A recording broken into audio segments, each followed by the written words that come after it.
Hello, everyone, and welcome to Strengthening Black Entrepreneurship Learn and Grow series. This is our second iteration in this series, and today's topic is technical assistance and networks. Just some housekeeping before we get started. This webinar is being recorded and will be mailed to registrants and available online within 1 week. All webinar attendees are muted to ensure sound quality.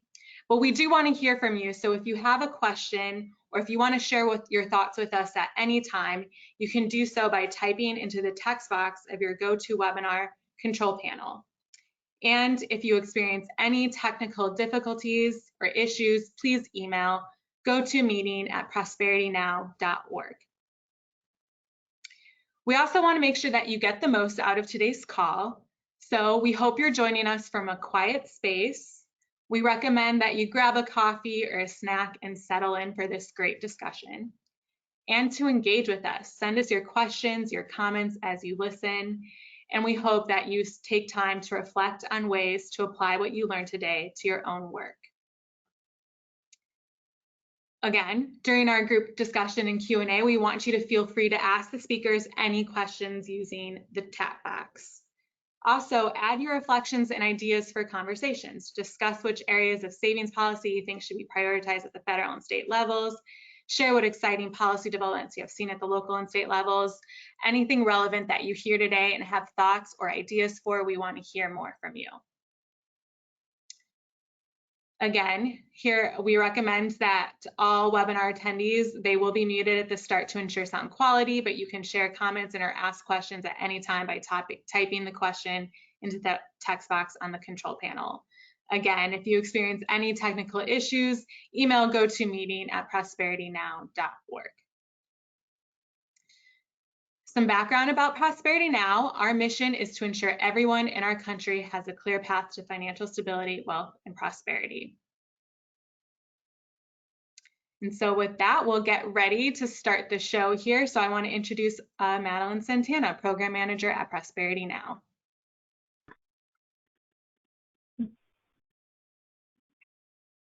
Thanks, Sarah. Hi, everyone. Thanks for joining us today on this second webinar for Strengthening Black Entrepreneurs, this Learn and Grow series. I'm Madeline Santana, Program Manager here at Prosperity Now. And we can go to the next slide. So today we're going to be going over our technical assistance and networks framing for this Learn and Grow series.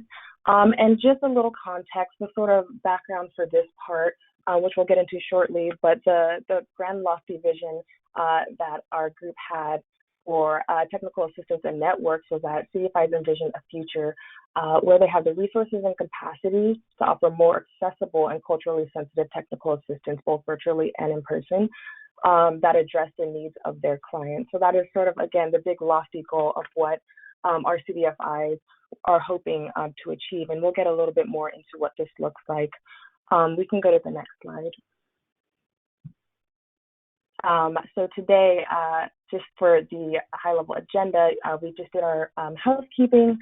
Thank you, Dare, for that. And then we're going to turn it over to Ebony White, who's going to talk briefly about the current state of racial economic equity for CDFIs of color. And then we're going to get into a few different case studies around leveraging keys to technical assistance and networks. You're going to hear from 4 awesome providers who are going to talk about some of their strategies and findings, as well as some recommendations for that. Then we're going to transition into a brief practitioners rapid fire panel session where you'll hear a few of their key insights. And then we'll also have an opportunity for you all to ask questions to our speakers.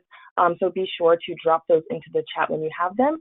And hopefully we'll be able to ask our panelists when we get to that session. Finally, we'll close and highlight a couple of next steps for our future webinar and the coaching that will come along with it. So with that, I want to turn this over to Ms. Ebony White to go ahead and highlight some of the state of racial economic inequity. And these are our speakers for today. Just FYI, we have Royce Montes from City First Enterprise, Eric Lynn as well from City First Enterprise. Robert Harper and George Jacobson from NEDA. So we'll hear a little bit from them in a bit, but it's all yours, Ebony. Thank you so much. Thank you, Maddie. Next slide, please. Hello, everyone. My name is Ebony White, Senior Director of Programs at Prosperity Now. And before I talk a little bit about why this work is important to us, I just want to give a little bit more context to the work that Prosperity Now do. We have been a persistent voice in championing economic opportunities since 1979, and we really work hard to create impactful systemic change by centering those who have been historically excluded. We work with partners to amplify community-rooted solutions and energize them through research, advocacy, policy, and narrative change. And we have helped millions of people, especially those with limited incomes and people of color, to achieve financial security, stability, and prosperity, really trying to center those voices that are furthest from economic justice. And we do recognize that the devastating impact of racial wealth divide on people. And so we do that by really trying to not only look at the disinvestments that is happening in communities of color and low to moderate income communities, but also looking at the institutions, the community practitioners that are in close proximity, that are led by leaders of Black and Brown, and really are close to the community, have trust in the community, and understand those challenges. And we do that by really equipping them and other key stakeholders in our communities with the necessary capacity, tools, and the cultural competency to really address these systemic barriers that individuals and families are facing. Next slide, please. So today, this is our second installment, as Maddie mentioned, around the Learn and Grow series. I do want to take the time out to thank our partner in this and our investor in this, which is the Wells Fargo. So thank you again for your continuing partnership into this body of work and really trusting us to lift up the voices of our CDFI partners on the ground. Through this CDFI series, what we're really trying to do is to offer some thought partnership to CDFIs around financial management, data management, and technical assistance. And as you know, today we're really going to be focusing on technical assistance and just the holistic support systems that specifically entrepreneurs of color need to really be able to sustain and thrive in this space. We're also going to work with our partners to lift up some of the challenges that are specific to small to medium size CDFIs, understanding that they really have some limitations and some challenges around being able to scale their work, to be able to sustain their work, and to also be able to still provide that holistic support that we know that their clients need. And lastly, we want to share best practices. And so that's where our panel of experts that we'll be bringing in to really lift up some of their best practices, some of their lessons learned in this space, and really wanting to be able to provide some key insights to others who may be going through some of the similar challenges within their institutions. Next slide, please. So why CDFIs? So CDFIs, they're really pivotal and play a pivotal role within communities of color in particular, especially when we're thinking about entrepreneurs of color. We know that typically Black and Brown entrepreneurs and small business owners, they don't have the criteria to be able to go to a traditional bank. And CDFIs were made to really be able to address some of the challenges that exist within low to moderate income communities. And for those reasons, they do have criteria and other support systems in place to be able to allow those pathways to still be a viable options for their communities. Some of the things that we really want to lift up that you're going to probably hear more than once today is that a lot of the CDFIs that we're really speaking to today, which is small to medium size, they don't have the capacity to really provide the technical assistance that they know that their clients need to be successful. And even when they do provide it, they're probably doing it at a risk to their staffing ability to be overworked And so really trying to figure out how we can increase the capacity of the CDFIs to provide that TA. They also have difficulties in locating partners that can send and receive referrals. So understanding that there's some benefits in having some mutual partnerships and agreements where both have added value is very critical to being able to find partners that's really going to be in this with you for the long haul. We know that the CDFIs have those close relationships and trust with the communities, and we also know that there's some added benefit to larger CDFIs and maybe even other traditional banks to be able to partner with them because they do have that cost proximity while they may have more capacity. And so how can we figure out ways to have shared risk, shared ability, and shared value into what each partner is bringing to the table? There's also difficulties in having agreements that also include tracking systems. It's just a way of being able to have accountability, being able to make sure that when you're referring different type of folks to your partners, that they're taking care of them and that you're still being able to track your clients, as well as just limited capital to pay technical assistance providers. These are just a few. Believe me, there's a lot more, but I didn't want to say everything because I feel like this is also an opportunity for you to hear from our CDFIs themselves. But one of the things I will state here is that technical assistance in networks is really something that's meant to be around just thinking of beyond the capital that entrepreneurs need to be able to be successful in their passion. Next slide, please. So, going back to one of my points in that when we're thinking about some of the disinvestment that is happening in communities of color, we also want to look at some of the disinvestments that is happening also within the BIPOC-led institutions that are situated with them, that are serving them. Now, we know that data shows that CDFIs and nonprofits, respectively, they both are not getting the level of funding that their white-led peers are getting when it comes to the nonprofit sector.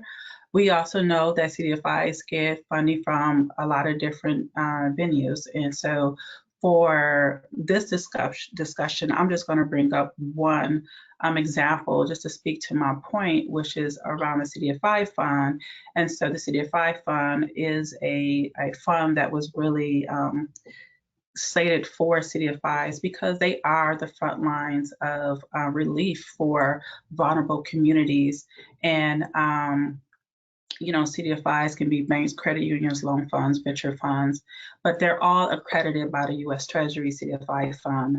That's really based on that institution's commitment in increasing financial access to underserved communities.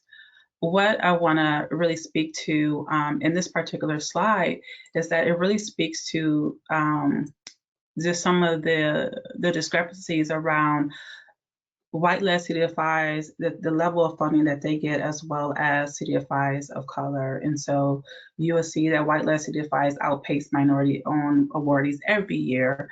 And across all the years, the high point for minority CDFIs has never exceeded the lowest number of white-owned awardees. And at the same time, we can also see here that white-led CDFIs hold 8 times the amount of capital than BIPOC-led CDFIs. Now, again, this is only showing you one funding stream. I'm pretty sure that there's still some disparities when we're looking at philanthropic and corporate funding as well. However, on that front, what I will say is, which was very hopeful, was that during the pandemic, one of the things that we noticed is that there was a big increase in the level of funding that went into Black and Brown-led CDFIs, giving all of these things that I'm telling you. And so I know we had partners on the ground that had doubled, some of them tripled their operating budget due to the level of funding that was coming in, and it also just allowed them to be able to do more with the funds around supporting entrepreneurs. And so if we go to the next slide, I just want to talk a little bit around just the opportunity that we're missing here by not really seeing CDFIs as a a valid way of being able to contribute to the racial wealth divide.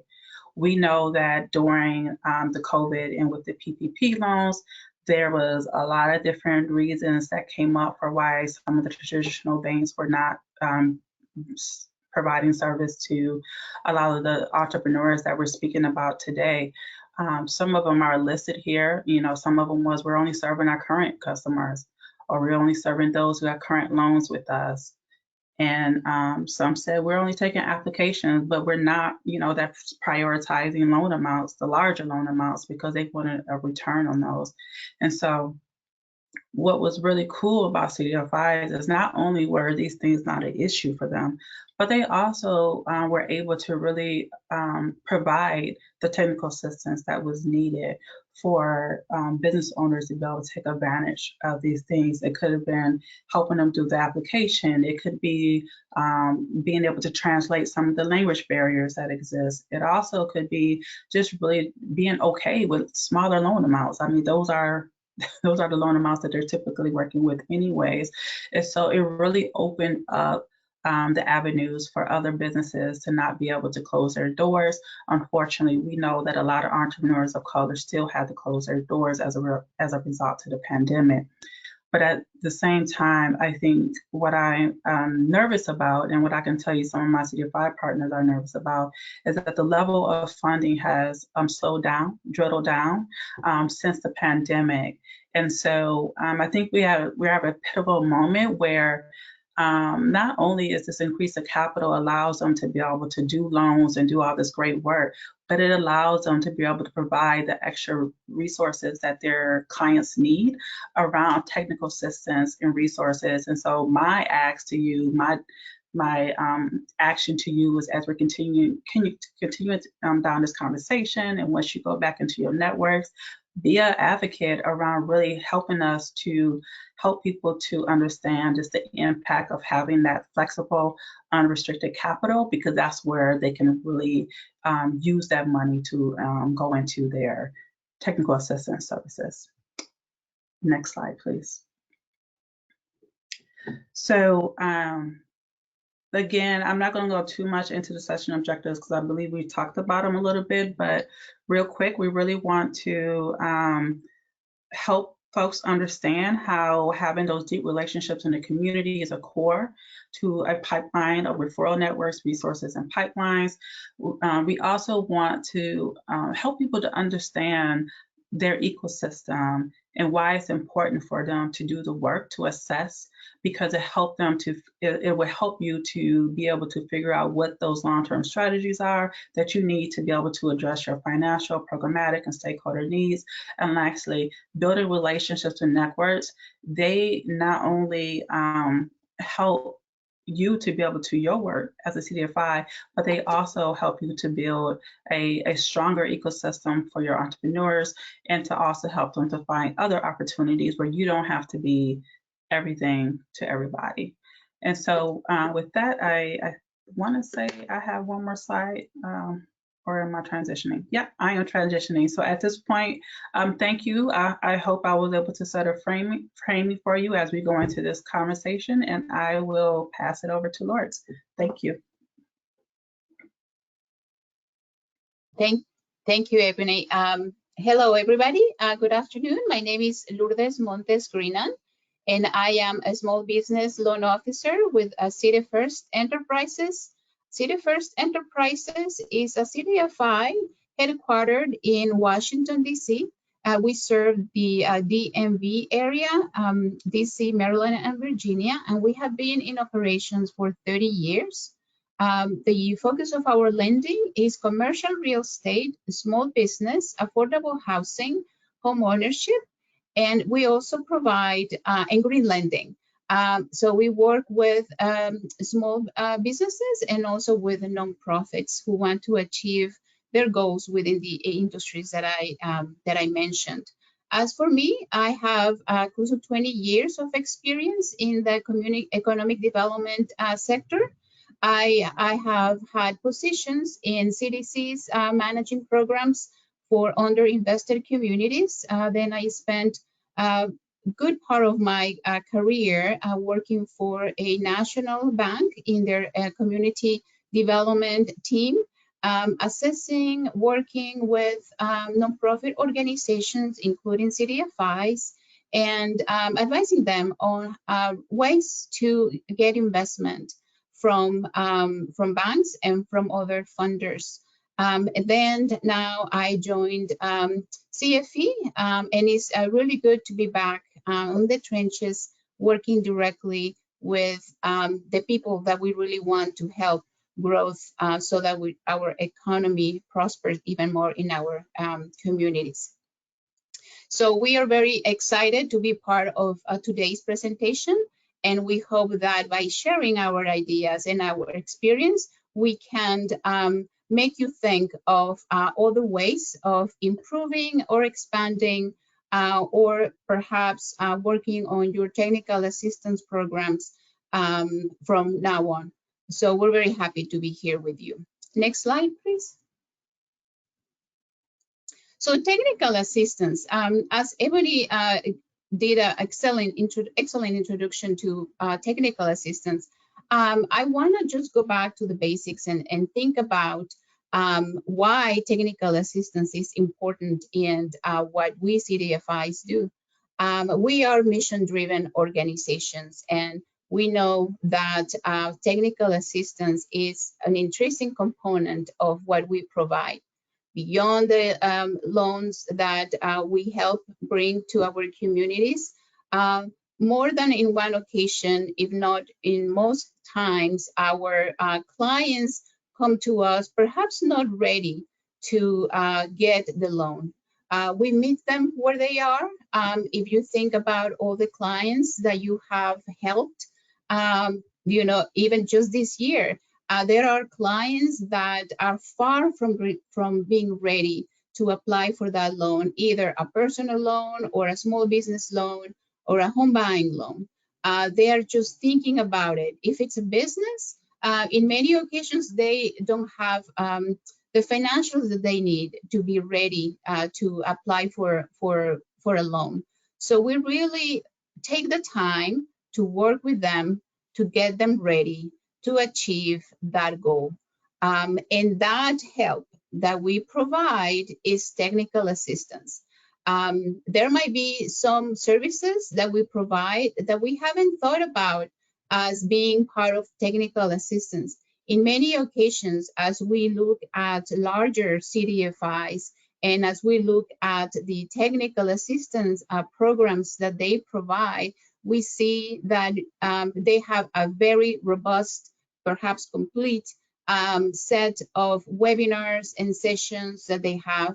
And we don't think that technical assistance really is that one-on-one conversation, that phone call that we have with the clients so that we can assist them move along the cycle of the relationship, the loan process, so that they are successful. So I really want us to take a step back and think about and ask you to think about all the help that you provide your clients so that they can be successful in getting that loan, small business loan, that service that you provide, and think about that as technical assistance.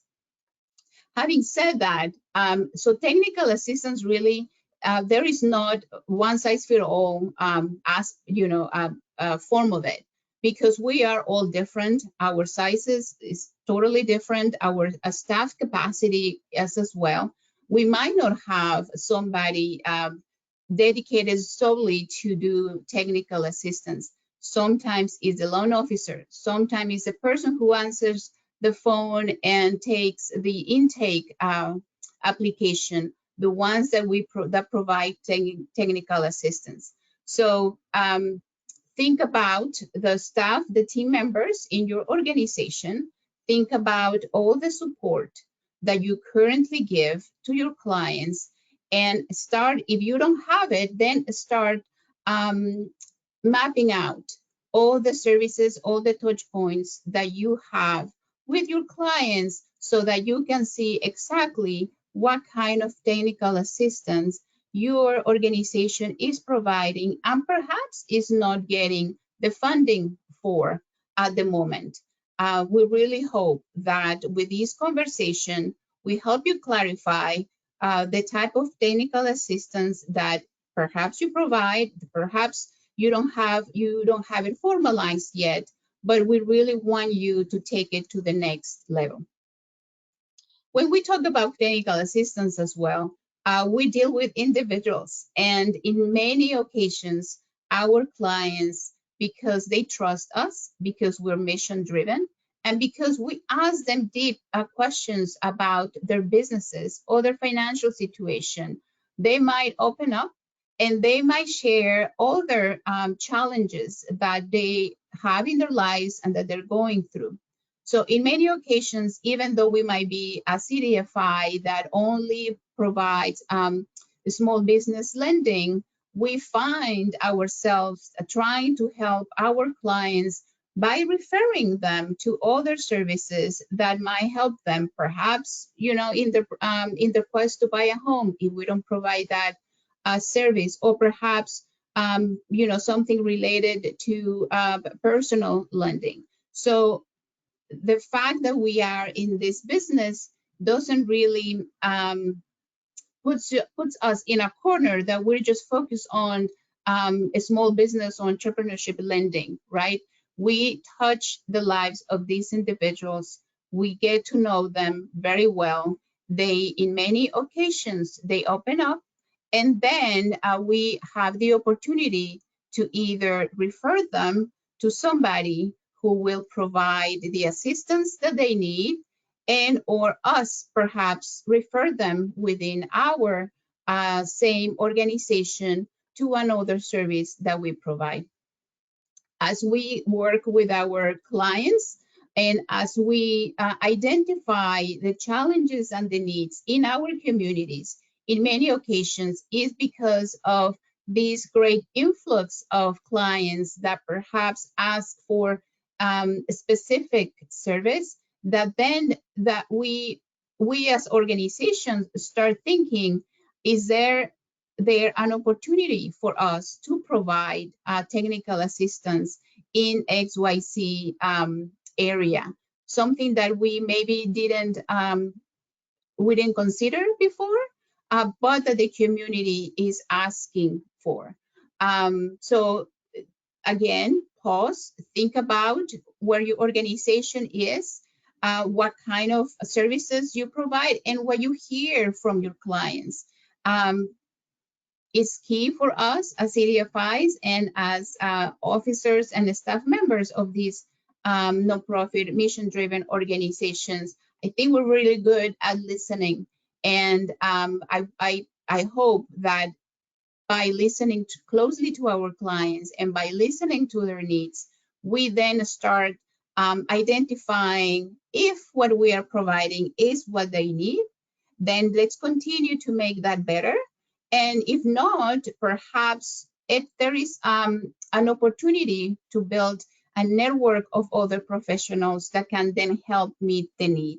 We don't have to do it all. That's very important, as Ebony said. Sometimes we don't have the capacity. Sometimes we don't have the human capital or the financial capital to provide certain services. So it's important to pause again and to think about our ecosystem, our communities, what other professional partners are out there that can really help strengthen the services that we provide. At the end, it's not only us that we come out of those partnerships as winners, but I think it's the clients themselves who receive a more caring approach and a more trusted service, right, from other organizations that are mission-driven as us. So as I said, think about, is what you are providing what is needed right now? And if it's not, perhaps it's an opportunity. Then think about how to perhaps grow this program, or again, reach out and start building those relationships. Relationship building is key.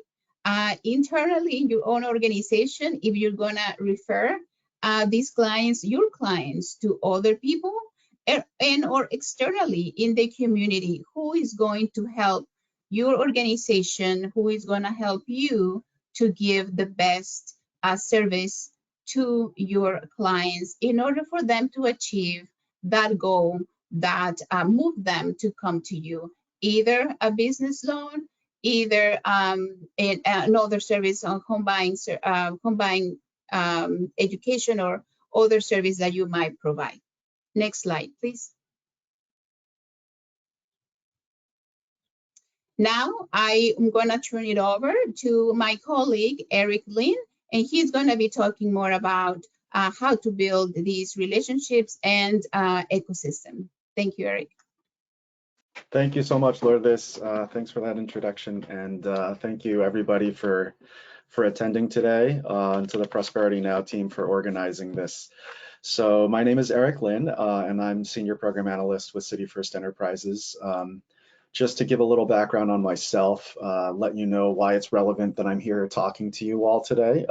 I've been working with small businesses in some capacity for the past 19 years or so, starting from teaching basic business skills and starting little businesses as a Peace Corps volunteer in Guatemala to starting community-led businesses overseas. I've coached local businesses in the area and operated a business that grew from a single location to a multi-location business with over $2.25 million in revenue. Most recently, just prior to joining the CFE team, I was part of the executive team for a support organization for entrepreneurs in Baltimore that helped to formalize a citywide ecosystem to support the business owners that leveraged those unique strengths of each member organization. So I'm here today to talk to you all a little bit about how does this happen. And kind of to echo what Ebony and Lourdes had already mentioned a little, a lot of it starts with your own program, and it starts with yourselves. In order to plug into an ecosystem of support, it's really important to know your own value in that ecosystem. So that, of course, means knowing your client and knowing yourselves. Oh, I don't know if I have other slides, okay. Yes, knowing your clients and knowing yourself. So, knowing who you're best positioned to serve and how you're best positioned to serve them is going to be really important, especially as you're early on in a journey to create a technical assistance program. And this could be a little bit of a dance at first, but it's really rooted in an honest recognition of your strengths and your best, strongest points of service. If you have contacts and if you have experience to share, for example, and how to channel companies into public procurement pipelines in supporting small businesses, that has a really critical role to play in any support ecosystem to kind of bring certain types of companies to a new level of play. If you give basic classes, whether it's homeownership or basic business skills or concepts with people who have more intentions than experience or plans, that is a really important role to play too. So it's just really important to know kind of who you are, what you do, and who you're best positioned to serve. I am not saying stay in your lane, and I'm not saying don't get too big for your britches. Any technical assistance as program, as Lourdes had mentioned, will evolve and grow and develop new expertise and new competencies. But I am saying that it's really important to recognize you can't be all things to all people. So knowing who you are is really important, and that means being intentional about what you build. And that starts with an honest recognition about who you serve and how you serve them. So, as you're building out this program and you start getting some traction, more and more people start coming to you.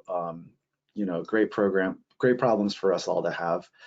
In serving a wider population, you meet people who might not be a great fit for your programs. They might not be a great fit for how you how you serve folks. You know, maybe they need really intense one-on-one support, but most of your programming is in the form of classes or cohorts. Maybe they need some expertise or contacts in a particular area that you just aren't real well situated to address. So what do? Do you turn them away? Do you maybe try to help them, but you do a bad job at it? Do you just send them along with a website to look up or an email address of someone to reach out to? As we start forming these ecosystems of support, these networks of support, it's important for all of our organizations to have a way to assess needs and diagnose. In my own practice, I like to use a methodology based on appreciative inquiry. If anyone has any questions, you could reach out to me. I'd be more than happy to nerd out with you about what that means. But you know, that could be a little bit intensive, and it works best in one-on-one situations. It's important, though, for us to be able to diagnose and to assess, because in recognizing that we can't be all things to all people, part of what we need to do is to serve as on-ramps for the people who come to us into these broader systems of support. We kind of act as case managers or social workers for our clients. And as more clients look to us as kind of first responders in their journey towards their goals, we have a chance to guide folks along that path to get the resources, the knowledge, and the contacts they need to succeed and ultimately to achieve their goals. As we do this, accountability is really important. And you know, it's important that we're sending people along to programs that are successful, that are effective, and not to something that doesn't exist anymore, or something that's just not really going to follow through. Because ultimately, relationships and trust form the basis for any ecosystem, and that's true among our organizations, right? But it's even more true for the clients that we serve. So we have this program, it's built out, you're starting to get more people, even folks that you're not real well situated to support. How does that become an ecosystem? Well, you know, a way that I've seen this done and a way that I've seen this succeed is that there are going to be informal networks that happen, that form. Everyone has friends, and I don't mean the guy you went to high school with, but you know, the partner organizations that you work most closely with. Look out for those folks. And if you are new, you don't really have that many contacts, you could attend someone else's class. You can look up somebody who seems interesting from another organization and reach out to them, ask to meet and introduce yourself. Use that position as a platform to kind of build those networks out. The more you know about yourself and the more authentically you're able to represent your mission and the methods you use to serve folks, the easier this part will be, because people really tune into that. Another way to get started is, you know, every community has gatherings. So find where those are happening and attend some, get to meet some folks. If there aren't any or you're not seeing them, then host some and invite folks to come. Building those informal connections and nurturing bonds of trust is essential to set the groundwork for what's to come. Some of the checking in and accountability helps with this, right? Because it tells us who's real and who's not, and who's about the work and the impact, and who's there, you know, just to make some sales. Who you send someone else to is going to be really important in building those relationships. So there are these networks and these nodes that are starting to take shape. What ended up happening in Baltimore was that these structures and systems started to become formalized. You know, those informal structures began to be formalized. So there was a node around funding agencies who provided lending and grants, right? There were other informal nodes around organizations that supported creative or social entrepreneurs. There were other nodes that formed around folks who were supporting makers. And you know, all these different nodes just started happening. And then be sure to look out when that happens for intersections between those informal networks. And this could even happen internal to an organization. Let's say you have someone who is the money side on the lending, and then someone else, a different person perhaps, who's running a TA program. Those folks might be in different groups, they might be in different nodes, and so your organization becomes one of those linkages that bridge the gap between these informal nodes. How does the process happen to formalize these structures? Well, in Baltimore, it was really important that a convener took hold and really started doing a lot of the very time-intensive, resource-intensive work of convening and scheduling. There's admin work, I'm sure all of you know what that's like, anyone who's done some organizing. In our case, it was a city agency. It was an organization that really was tasked with the creation of the city's SEDS, the Comprehensive Economic Development Strategy Report, which was necessary for the city to apply for EDA funding, right? And they engaged in this public outreach. It was a very collaborative effort 1 year to create this report to be more relevant. And you know, the city realized that it was tapping into a lot of these informal networks, and this is work that took decades to lay the groundwork for, right? And then they saw the value that was coming out of these informal networks, the outreach they were able to have, the input that on policy directions that they were able to reach. And so the city took it upon themselves to really start creating structures and systems, and that's really the next step. Having a convener that's resourced, because these, you know, as being parts of small, cash-strapped nonprofit organizations, we often find ourselves in a position to do all that convening, do all that admin, and it's almost always unpaid. And so having someone with those resources really helps, because creating those structures and creating those systems takes a lot of time and resources. We structured meetings, we had projects, and then we ended up creating systems. We built out a system in Airtable because data management was one challenge we faced, where people had confidentiality rules that precluded them from sharing information with other organizations directly. But if the inbound contacts came in through the network itself, then the data could get into this Airtable system we had built out, and everyone can share. Ultimately, fundraising became a big issue, and so the conveners, you know, scheduled meetings, did a lot of the writing, but the partners provided thought partnership and strategic insight, and as a collective, the impact then enabled that network to tap into larger philanthropies and public sector funding mechanisms that each individual group wouldn't have been able to. With, of course, each individual organization receiving their share of funding, so that there is that kind of a subsidy, that fertile ground takes hold when those resources don't just stay in a large organization, but they get distributed to traditionally underfunded grassroots organizations. Those same folks who are often tapped to get the word out and reach out to the communities that ultimately benefit from this work, but don't get the formal recognition or the funding to do that work.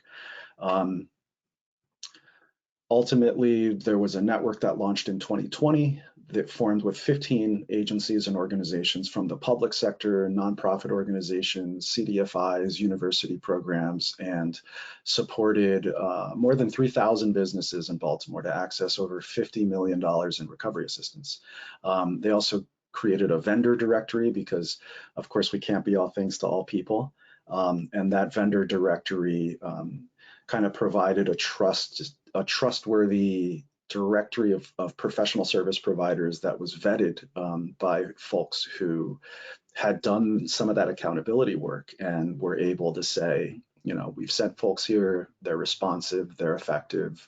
And that also helped a lot of our clients to know who to reach out to, because you're never sure, especially working with small businesses, who's a scam, who's just trying to get money.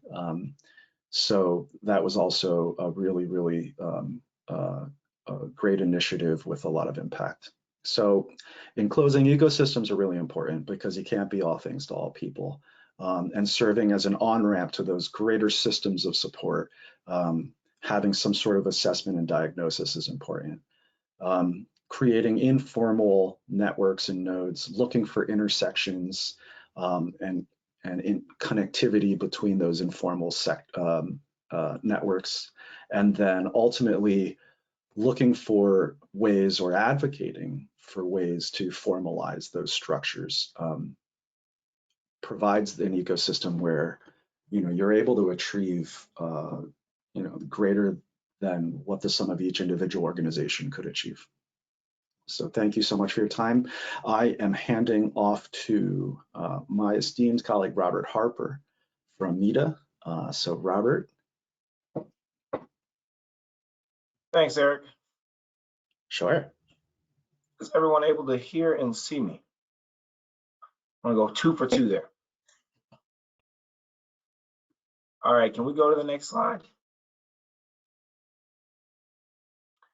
As Eric mentioned, my name is Robert Harper. I'm the Senior Director of Business Consulting here at MEDA. We're the Metropolitan Economic Development Association based out of North Minneapolis. And I think it's important to remind folks of this month marking the 3-year anniversary since the murder of George Floyd. And obviously that hits home for us here in the Twin Cities specifically, but across the country. And so a lot of the work that we're talking about in terms of investing in BIPOC businesses and communities, I think it's really important for us to be mindful of that. And we are constantly trying to be an advocate for this work, but also continuing to help our partners be mindful and remember that momentum that we kind of gained coming out of that movement in 2020. And so this Wednesday, we'll be taking a group of our corporate partners and some of our clients as well to the George Floyd Square as kind of like a reminder. And so just wanted to mention that. I know we've talked a lot about the pandemic, but I think it was also important to talk about those events in terms of social unrest and the social justice movement that ties very well with the racial equity and economic justice movement that we're talking about today. So a little bit about myself. My background is in supplier diversity and helping BIPOC businesses secure more than $100 million in contracts over the last 8 years, one with the University of Minnesota here in the Twin Cities, and then also with the Minnesota State College System, launching their supplier diversity program back in 2019, and always being really mindful of the work that MEDA has been doing here in the Twin Cities over the last 52 years. And so excited about, you know, the ability to lead our technical assistance and our business consulting team here. This is our strategic plan and how we talk about how MEDA approaches this work. And we think of these as 3 pillars of MEDA. Obviously, we've got the access to capital. Sorry. Allergy season. Obviously, we've got the access to capital. And so doing more than $60 to $70 million in lending. And with the leadership of Dorothy Bridges, we're expecting to grow that to more than $220 million here over the next 3 years. And as we talk about getting those dollars out the door, we know that we have to diversify the types of technical assistance that we do in-house. And so really stepping into that access to markets piece, as I talked about, the most, I think, exciting part of the work that we do to me with my background in supplier diversity. And so helping our clients not only develop them, but to make sure that we're making sure that we're leaning on those corporate partners and our banks and some of those other folks in our ecosystem to talk about ways that they can invest in our clients from a contract and procurement standpoint.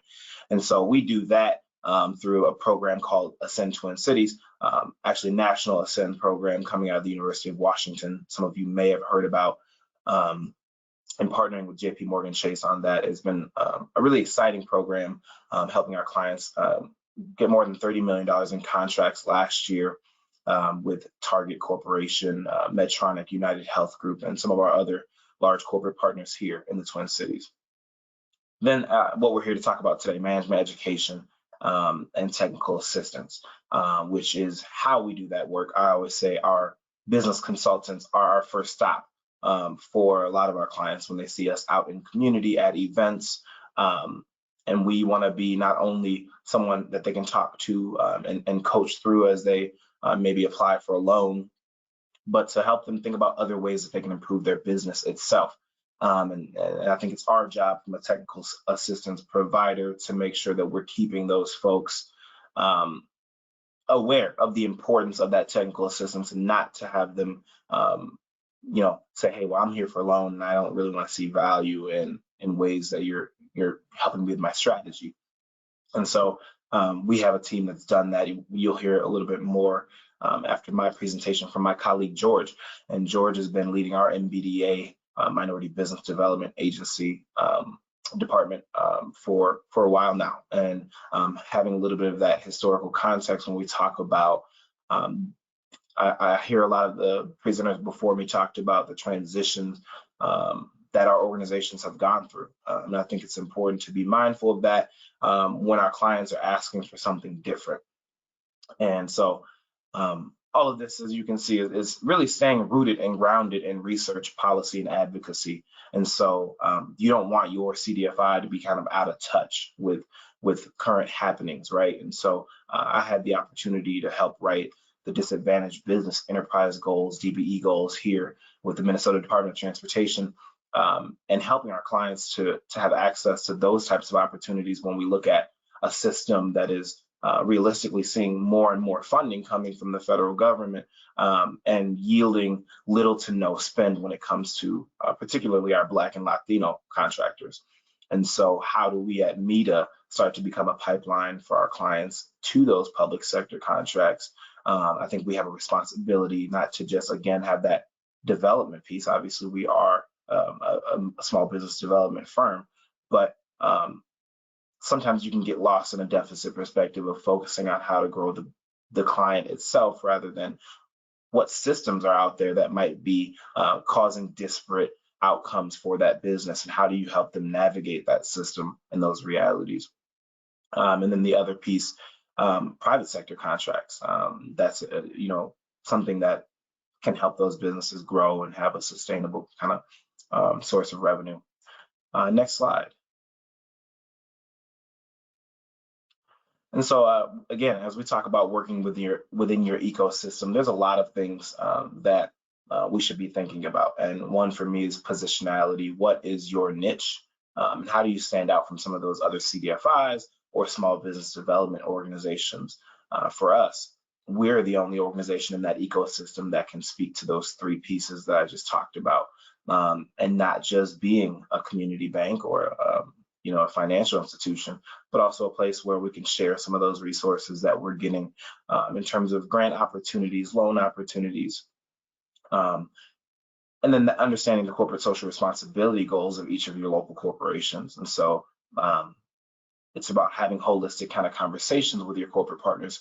Yes, we would love you to invest in our organization, MEDA, so that we can continue to do this work every day. But also, how can we help you solve some of your business goals and your priorities? And so when we look at a corporation like Target, who continues to increase their goals as it relates to racial equity, how do they achieve that $3 billion goal that they have to spend with Black businesses by 2025? And do they see MEDA as a partner in that work? And they do. And so those are examples that I want folks to really draw on when we talk about why is it important to think about corporations. As you think about serving your client, you want to make sure that you are really solving business needs for national and global supply chains as well.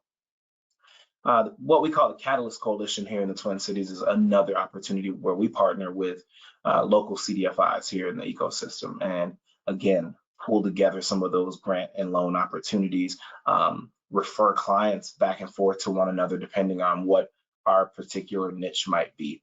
For us, it is this one-on-one business consulting, but some of our partners do a better classroom style training. And so how do we start to share? Because at the end of the day, again, it's helping the client access resources, dollars, expertise, and training, regardless of where they get it from. And then staying informed of those local and national policy decisions that are impacting the small businesses. Again, when we talk about increased investments in the Minority Business Development Agency, MBDA, from a federal level, how does that change our work, and where are those dollars going? And when we look at, an example, George and I hopped on a call with the Minnesota Department of Transportation about new electric vehicle charging stations that'll be installed down the highway system here across the state. How do we help our clients access those RFPs and get them to a point where when that RFP does come out, that they're qualified? And so we don't want to be a day late and a dollar short on some of those opportunities. So just being informed of these kind of 4 moving parts is important. Next slide.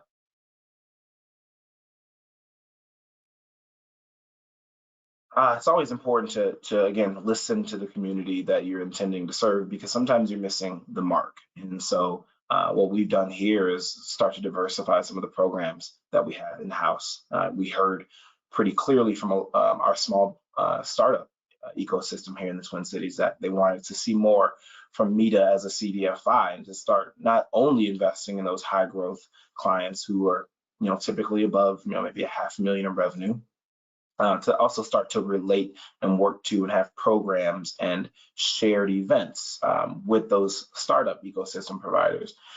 So we created the Volunteer Accelerator Network, which is more of a pro bono kind of business consultancy rather than the in-house consulting that we do. And so we have folks with a specialty in finance or in tax, in accounting, marketing, who may be, a full-time professional at one of these local corporations, but they want to give back, or they have a requirement to give back as it relates to their job.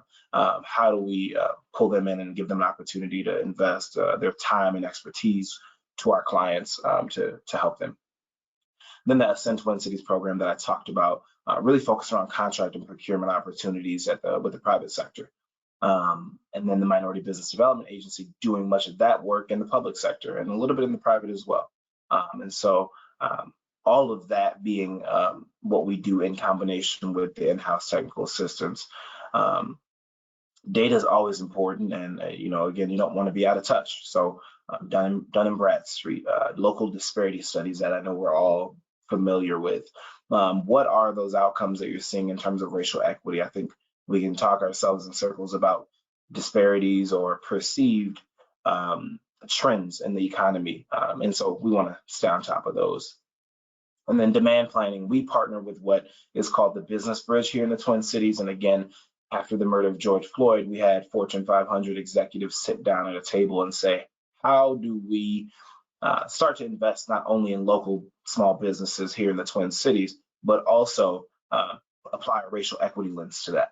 And so there's a makeup of about 20 of those Fortune 500 corporations here that we meet with regularly. And again, in the spirit of not being a day late and a dollar short, we've asked them, what areas or categories of work are you forecasting to spend over the next year? And so we know about $4 billion in spend is coming out in 11 categories of work. And that informs, one, our recruitment when we're looking for new businesses and new clients, but two, informing our clients about opportunities that are coming up at the airport or other organizations. And so those are the 4 pieces for us. Next slide.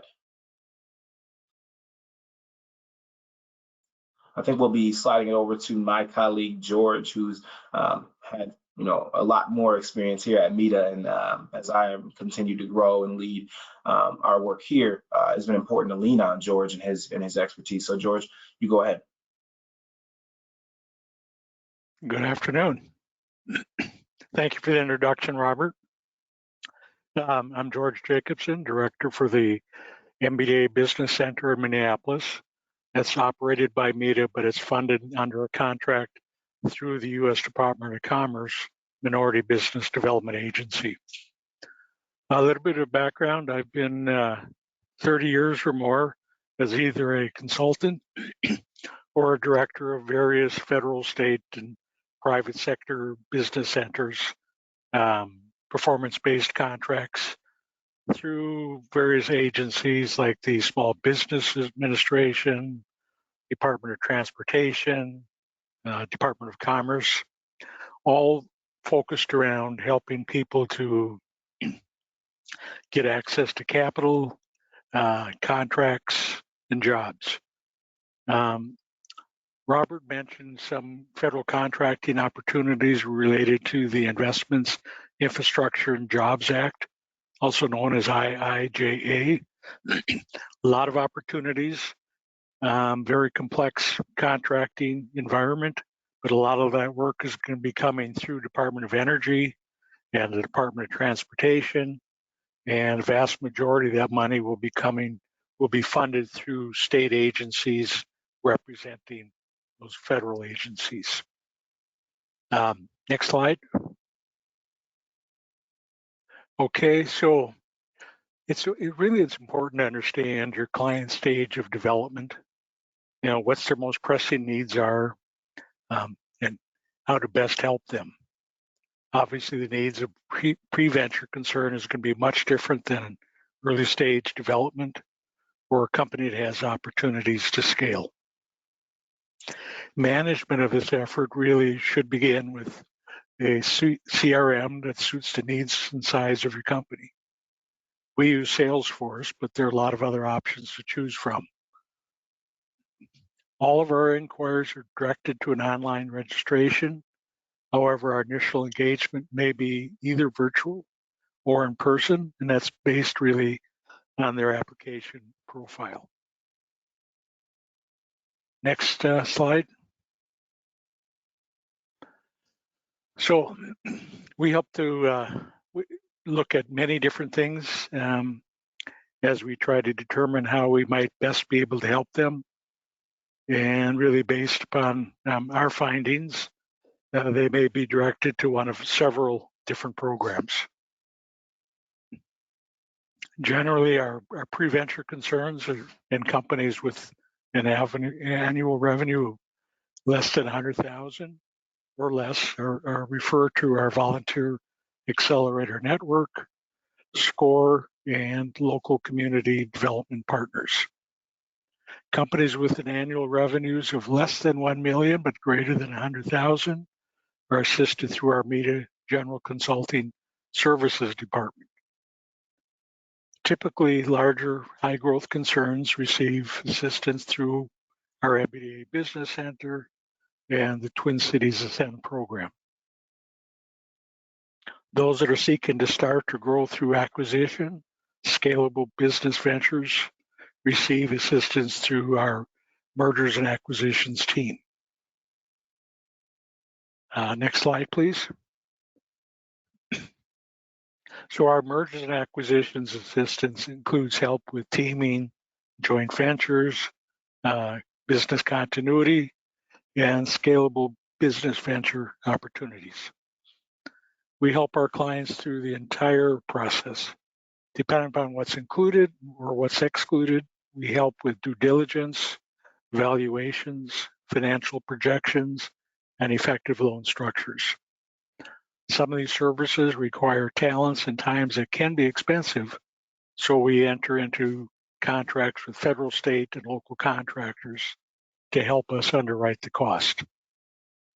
Some of our largest contracts is with the U.S. Department of Commerce, Minority Business Development Agency, but we also operate a satellite SBDC program, and then we have some other smaller programs with both the cities of Minneapolis, St. Paul, the state of Minnesota, and Hennepin County. Really, when we help our people, our clients, to address these various opportunities, it's important to help them understand, is this purchase, is this partnership a good strategic fit? Meaning, based upon what their business objectives are, what their expectations are. How does this business opportunity help to fulfill those needs? It's also very important to understand what's included and what's excluded. And we will provide advice on due diligence, risk mitigation, deal structure. We'll help people figure out if it's better to purchase assets or stock, if it's a partial or full conversion. We'll assist with various types of business valuation, including rules of thumb. And as I mentioned earlier, we'll help them to put together their models and projections based upon their assumptions and their plans. Important piece for us is we will help with effective financing structures, and whether that's originations and participations with other organizations or companion loans or others. Really, our focus is on providing what's best for the client. So I think that's covered everything I wanted to address. Thank you.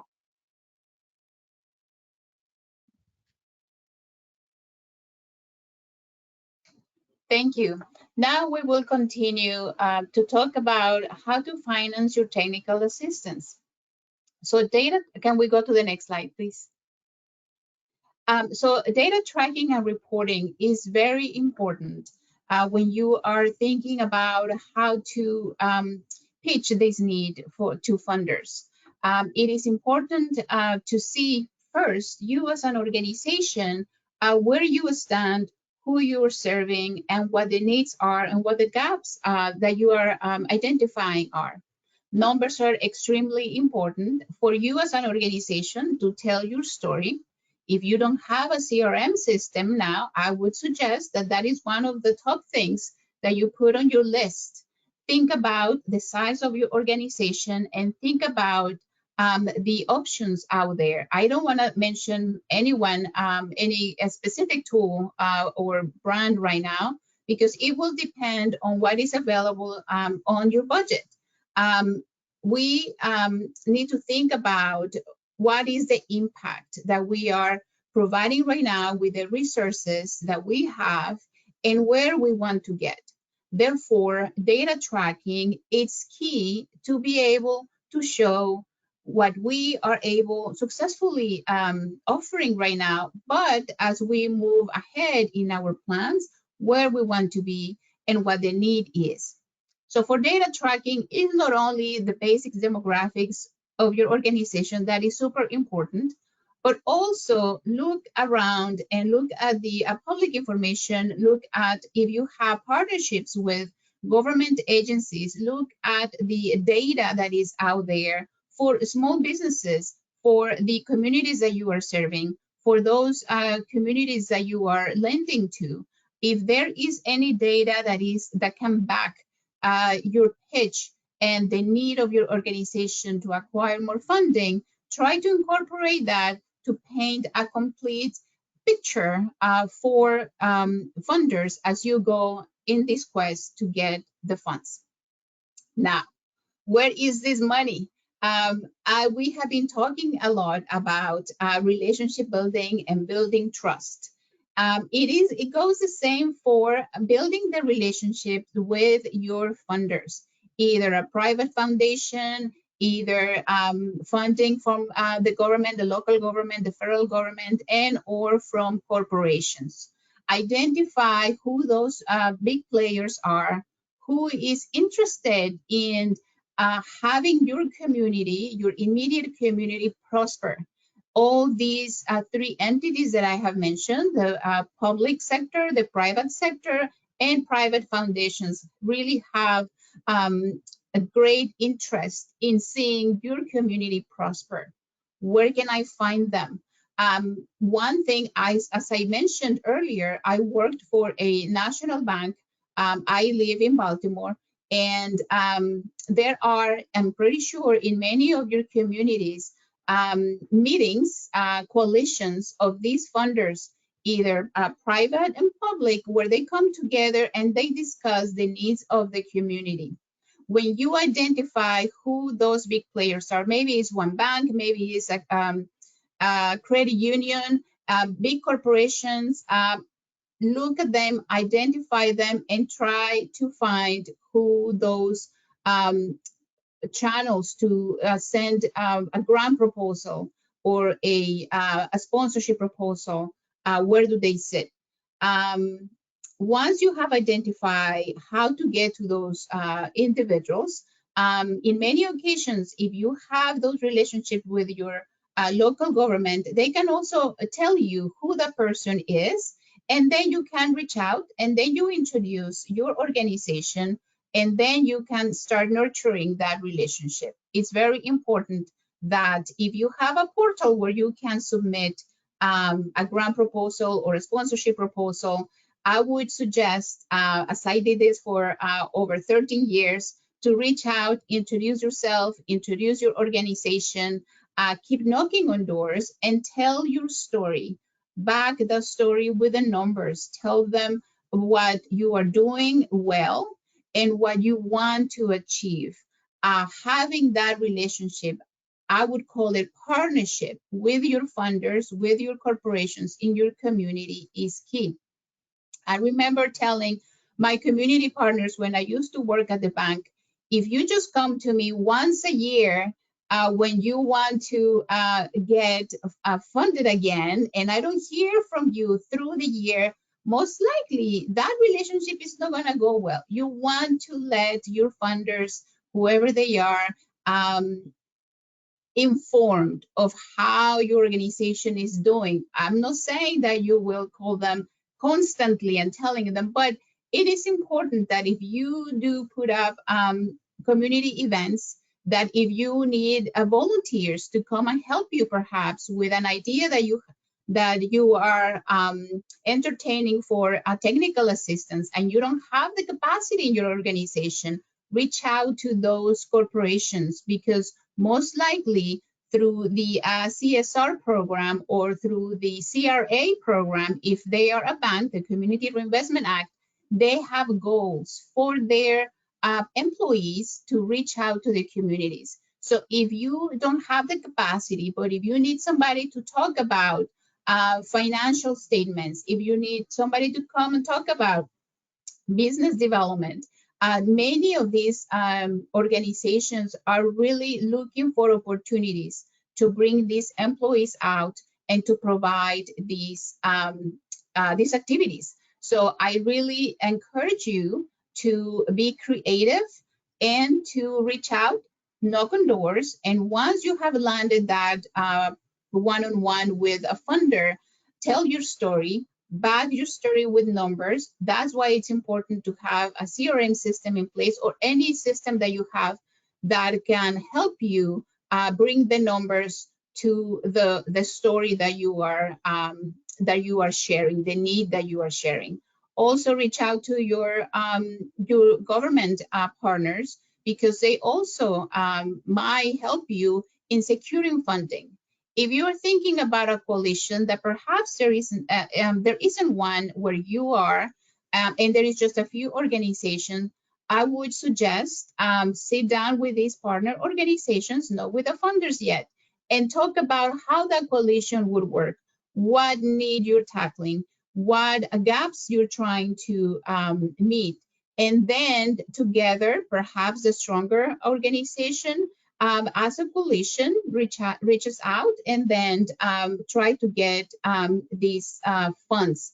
There have been, I saw a question on the panel that how are there any examples? And I would say that in many of our jurisdictions where we exist, there are many examples in which private money from foundation was also leveraged with corporate money, and perhaps was also complementing some federal funds. And that's how these coalitions happened. I know that in DC that happened in the coalition that we have with Nourish DC, and sometimes it comes from a funder and their interest to support BIPOC-led organizations. Sometimes it comes from a group of banks that want to support small businesses in the area. Sometimes the idea comes from the local government that is trying to invest more and to bring, the community together. So I really encourage you to think about how the data that you have now, the data that you're tracking, can support the story, so that then you can bring to the funder and tell your story, in a more complete way. I will be happy to help others here later on. I know there will be coaching sessions. If anybody is interested, please do reach out. But it's all about building that trust, not only with your clients, not only with your community partners, but at the same with your funders, and also have clarity with about what you want to fund and what challenge you're trying to alleviate. Thank you, and I will pass it over to Maddie, I think.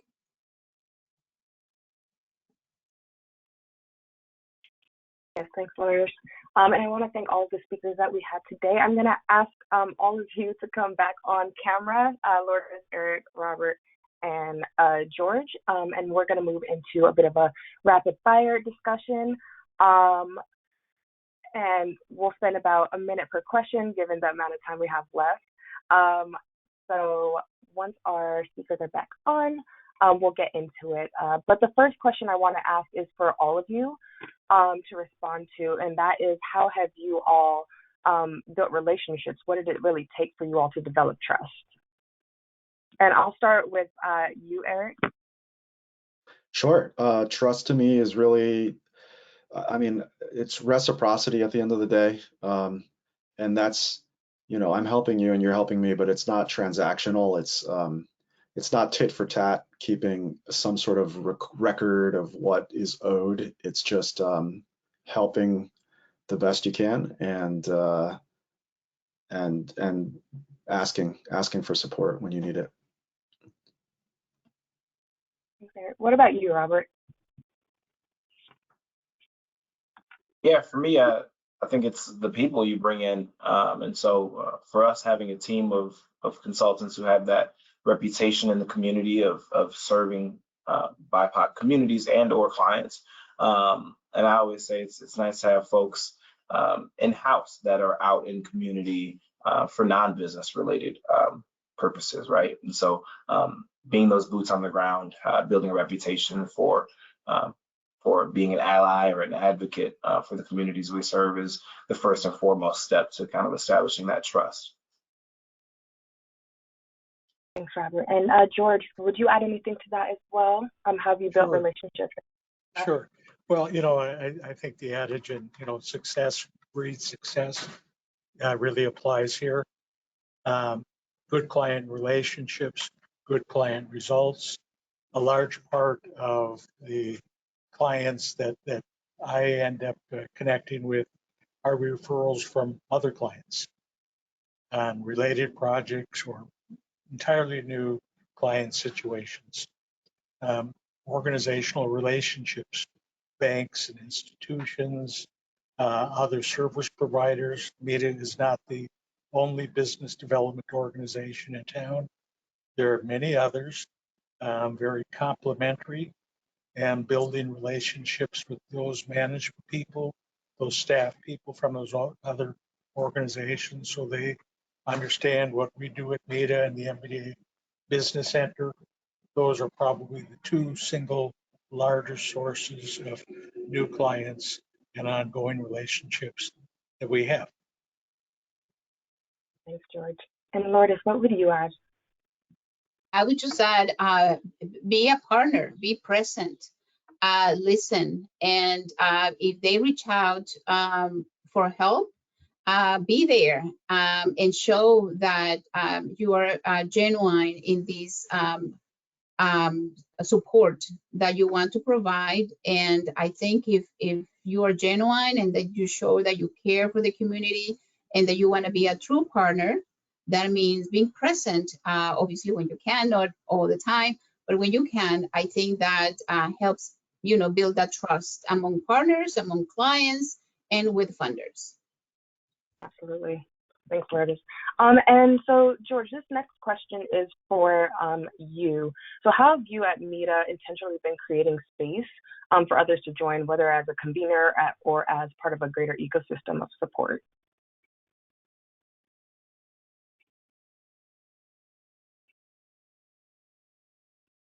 I'm sorry, was that question directed to me?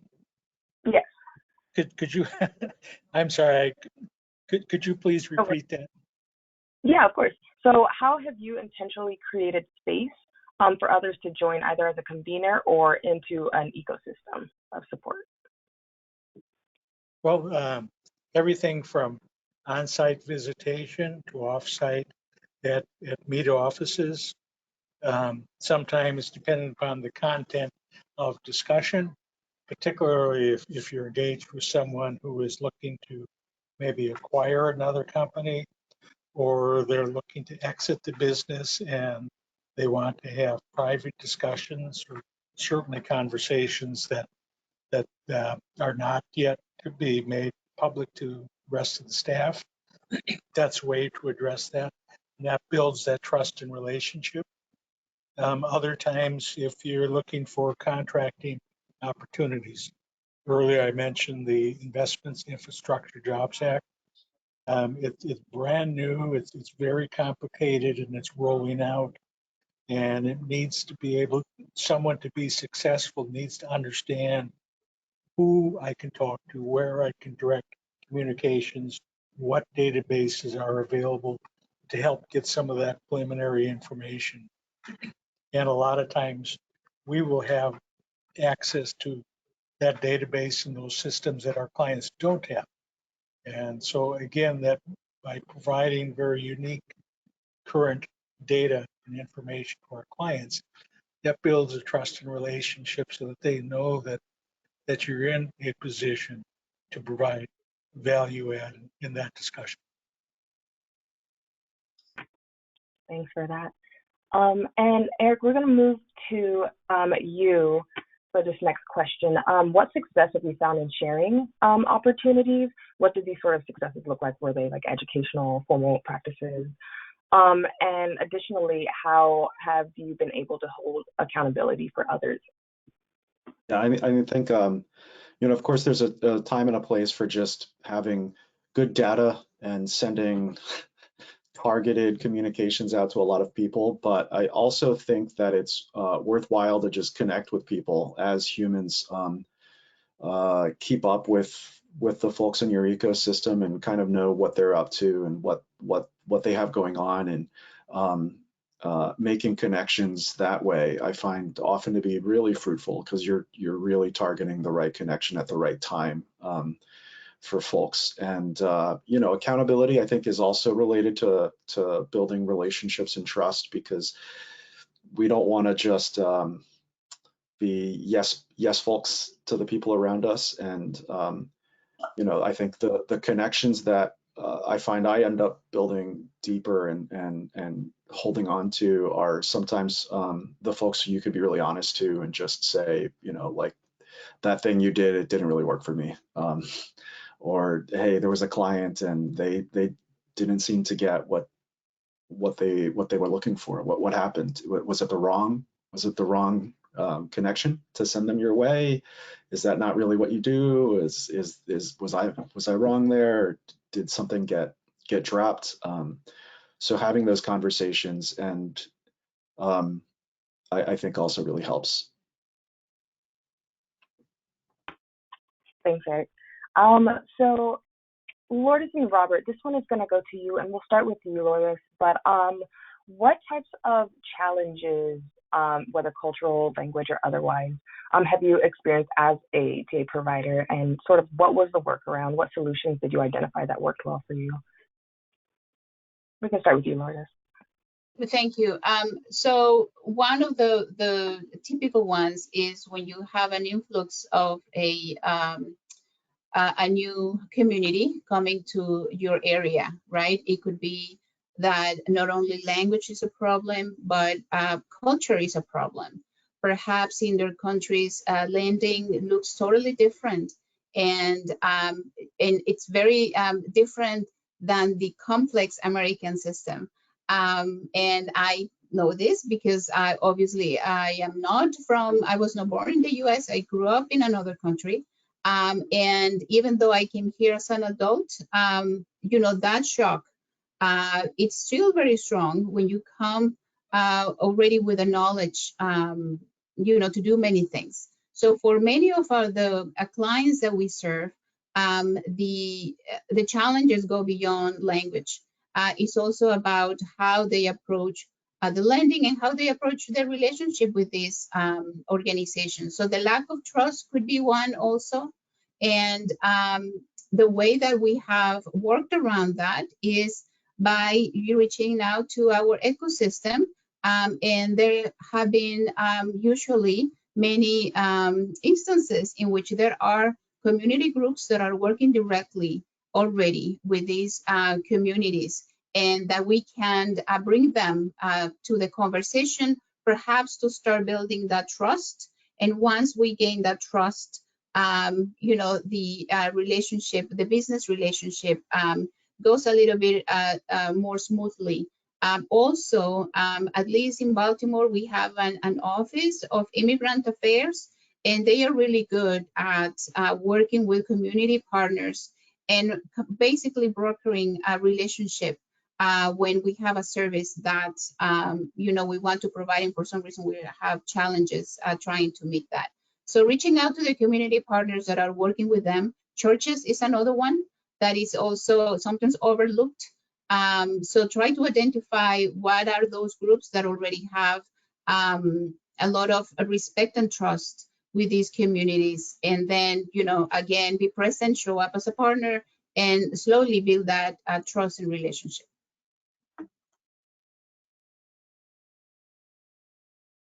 Yeah, I'll probably add on the cultural piece especially. I'm really proud of the diversity of our staff here at MEDA. And as you go to our website, I think you can see pretty good representation of our clients and between our clients and our staff. But even with that diversity, you got to be culturally competent when you're talking to different clients, especially when you're talking about sensitive information like finances, right?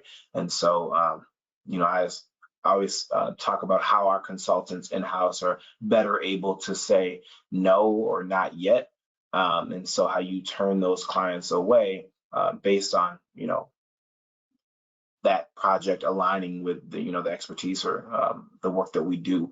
I think they'll appreciate you checking back in. And so I know we do a lot of work when we talk about referrals. We've all talked about that, but it's nice to know that your consultant or someone at MEDA reached back out to you to see if you won that grant that we forwarded to you to apply to, or if that organization was able to get you a loan, or if this program yielded any outcomes for you. And so it's not just about sending people elsewhere, but from a cultural standpoint, being able to check back in with folks and show them that you value them and the direction of their business.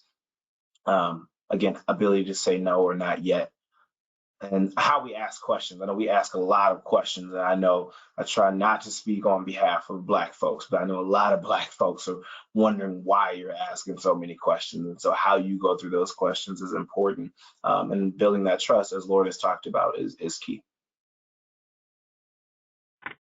Thank you all so much. And I know we have about 2 more minutes. We did get a question from the audience, and Lourdes, you did touch on it, but I wanted to see if Robert, if you had any extra insight on this question that came in about have there been any best practices or examples of how corporate philanthropy, private foundation, and banks have partnered together to provide more flexible capital as